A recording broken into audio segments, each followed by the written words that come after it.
Anything else you want to say to your fans, man? Man, shout out to Dante's Boxing Nation.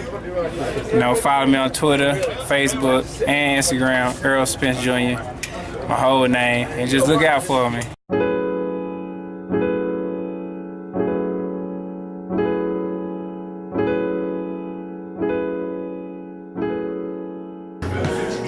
All these dudes know what they doing by staying away from Earl. And for real, as a fan, I'd be mad. Like, man, I want to see that fight. But like, as a dude who want to stay in good health, I don't blame them. And they don't want to die, man. You know what I'm saying? He killing people in that ring, man. Dante's Boxing Nation, what's going on, guys? So more bad news to report, unfortunately. It was just reported today that KELL BROOK, he requested a 60-day medical extension, and he was just granted that by the IBF. So now, KELL BROOK, he gets to sit on that title for the next 2 months without even negotiating with Errol Spence, who has been KELL BROOK's mandatory for what, almost a year now? This is terrible. This is bad for boxing, and you know, it's not a good look for KELL BROOK, and you have to feel sorry for Errol Spence, a fighter who wants to prove himself as the best welterweight. He's been wanting to prove himself for so long. And now with this ruling, this gives KELL BROOK an opportunity to once again just hold the belt hostage. And then we know that after the 60 days, he may just end up vacating the belt, which really makes no sense, because if KELL BROOK knows deep down that he doesn't want to fight Errol Spence, why don't you just release the belt like Tyson Fury did and give Errol Spence the shot at the title that he deserves, regardless if you're going to face Errol Spence or not.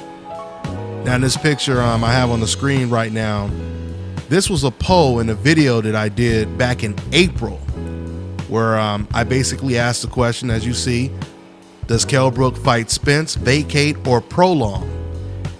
And as you guys see the results right there, 58% of you guys said that he would prolong, 30% said that he would fight Spence, and only 10% said that he would vacate. But I truly believe, you know, a lot of that voting was based on personal emotions and feelings towards KELL BROOK versus Errol Spence. But nevertheless, that's the way they voted.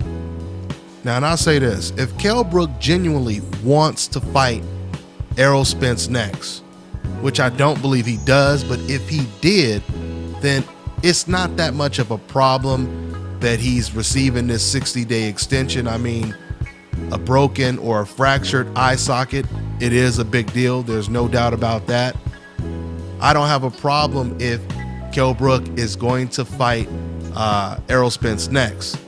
But the problem is, once again, for you to hold that belt for another 60 days and then say, oh, you know what, I'm just going to vacate the belt rather than fight Errol Spence, that would be extremely offensive to the sport of boxing and, of course, offensive to Errol Spence.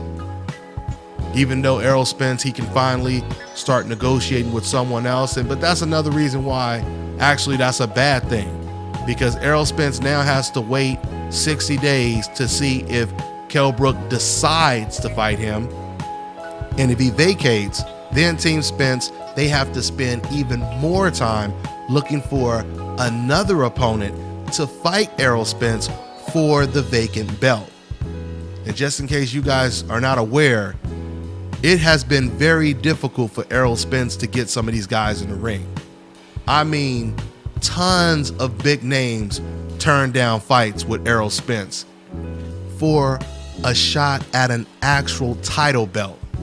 I mean, it's one thing to turn down someone when you have nothing to gain, but when you have boxers that are turning down fights when a title is at stake, that's telling you they have an enormous amount of respect for this man's talent.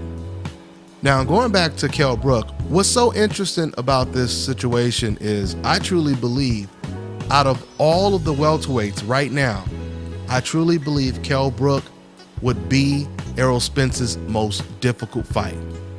Now, I will still pick Errol Spence to win the fight, but I truly believe that KELL BROOK would be Errol Spence's most difficult test.